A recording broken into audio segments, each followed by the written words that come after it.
तो कोडिंग का मुस्तकबिल बहुत तेज़ी से बदल रहा है और उसके साथ ही एक डेवलपर होने का मतलब भी बदल गया है। आज हम इसी पर बात करेंगे, एक ऐसे नए रोड मैप पर जो एक मॉडर्न एआई डेवलपर की कामयाबी का रास्ता दिखाता है। चलें देखते हैं कि ये तब्दीली आखिर है क्या और इसमें आगे कैसे बढ़ना है। ओपन एआई के शरीक बानी आंद्रे कारपाथी ने एक बहुत बड़ी बात कही। अंग्रेजी नई प्रोग्रामिंग जबान है।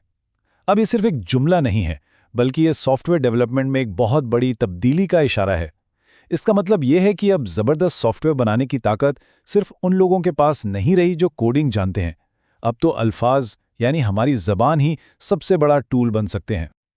और यही तब्दीली एक नए किस्म के प्रोफाइल को जन्म दे रही है, जिसे हम कहते हैं एम शेप्ड डेवलपर। ये सिर्फ कोई नया नाम नहीं है, बल्कि ये एक नया माइंडसेट है। ये टेक्नोलॉजी की दुनिया में कामयाब होने के लिए जो स्किल्स चाहिए, उनकी एक नई तारीफ है।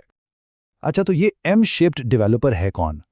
देखिए, ये कोई ऐसा माहिर नहीं है जो बस एक ही चीज में अच्छा हो। नहीं, इसकी महारत कई सुतूनों पर खड़ी है। मतलब उसे कोडिंग भी गहराई में आती है, बिजनेस की भी समझ है और मार्केटिंग का भी पता है। ये समझें कि ये एक नया सोल्यूशन आर्किटेक्ट है जो सिर्फ कोड नहीं लिखता, बल्कि ये देखता है कि मार्केट को चाहिए क्या और फिर एक मुकम्मल हल बनाता है। और सच पूछें तो आज की तेज रफ्तार मार्केट में यही वो चीज है जो किसी को बाकियों से अलग करती है। तो सवाल ये है कि एक एम शेप डेवलपर बनने के लिए किन बुनियादों की ज़रूरत पड़ती है। चलें अब इन तकनीकी स्तूनों को देखते हैं जिन पर यह पूरा जदीद मॉडल खड़ा है। आइए इन 5 बुनियादी स्तूनों पर एक नज़र डालते हैं। सबसे पहला है माहौल यानी एनवायरनमेंट। देखें, क्लाउड की दुनिया लिनक्स पर चलती है, तो इसमें महारत तो लाजमी है। दूसरा है इंटरफेस, कमांड लाइन इंटरफेस यानी CLI, जो हमें तेज़ और मौसर कंट्रोल देता है। तीसरा सतून है डिप्लॉयमेंट, क्लाउड नेटिव टेक्नोलॉजीज जैसे डॉकर और क्यूबरनेटिस, जो बड़े पैमाने पर एप्लीकेशंस चलाने में मदद करती हैं। चौथा है क्वालिटी, टेस्ट ड्रिवन डेवलपमेंट से ये पक्का हो जाता है कि जो कोड लिखा गया है वो काबिले भरोसा है।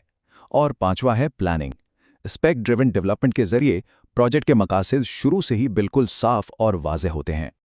तो ग्राफिकल इंटरफेस यानी UI के बजाय कमांड लाइन यानी CLI पर इतना जोर क्यों दिया जा रहा है? वजह बिल्कुल साफ है, रफ्तार और कंट्रोल। जहां UI देखने में तो आसान लगता है लेकिन सुस्त हो सकता है, वहीं CLI सिस्टम के साथ सीधा और तेजी से काम करता है। और जब बात क्लाउड की हो, जहां हर मिली सेकेंड की अहमियत होती है, वहां CLI की ये कारकर्दगी इसे एक बेहद जरूरी टूल बना देती है।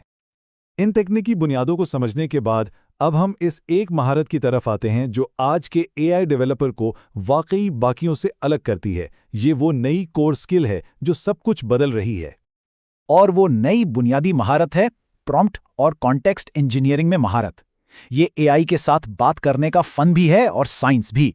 समझे, यही वो चाबी है जो बड़े लिसानी मॉडल्स यानी LLMs की असली ताकत का दरवाजा खोलती है।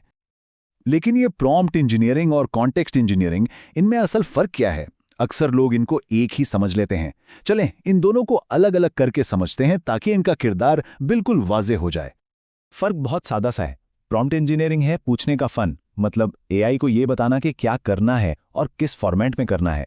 जबकि कॉन्टेक्स्ट इंजीनियरिंग है मुत्तला करने की साइंस, यानी AI को वो सारी ज़रूरी मालूमात, वो डेटा देना जिसकी बुनियाद पर वो काम करेगा। तो प्रॉम्प्ट एक हुक्म है और कॉन्टेक्स्ट वो इल्म है जो इस हुक्म को पूरा करने में मदद देता है। अच्छा, एक मौसर प्रॉम्प्ट और सही कॉन्टेक्स्ट देने के लिए ये समझना बहुत ज़रूरी है कि LLMs मालूमात को प्रोसेस कैसे करते हैं, यानी वो सोचते कैसे हैं। तो आइए ज़रा उनके काम करने के बुनियादी तरीकों पर एक नज़र डालते हैं। सबसे पहले आते हैं टोकन्स। टोकन एक LLM के लिए ज़बान की सबसे छोटी इकाई है। ये एक पूरा लफ्ज़ भी हो सकता है, लफ्ज़ का कोई हिस्सा, या यहाँ तक कि सिर्फ एक हर्फ भी हो सकता है।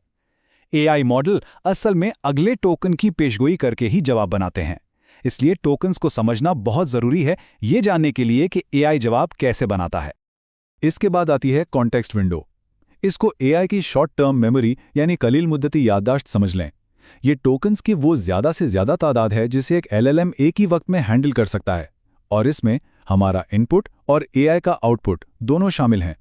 अगर यह हद पार हो जाए तो मॉडल गुफ्तगू के पुराने हिस्सों को भूलना शुरू कर सकता है। और आखिर में एक बहुत दिलचस्प चीज़ है जिसे हेलुसिनेशन कहते हैं।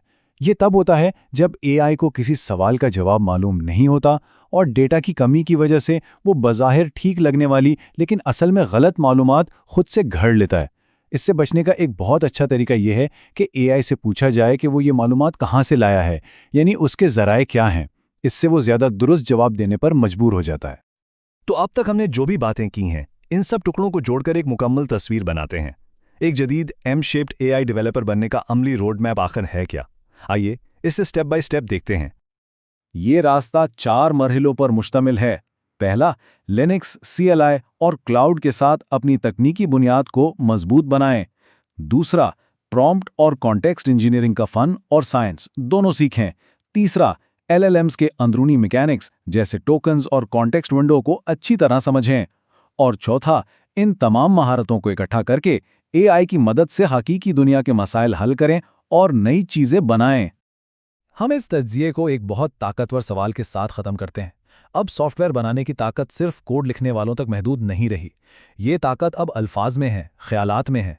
तो अगर किसी की सोच अब सॉफ्टवेयर बन सकती है, तो सवाल ये पैदा होता है, क्या बनाया जाएगा?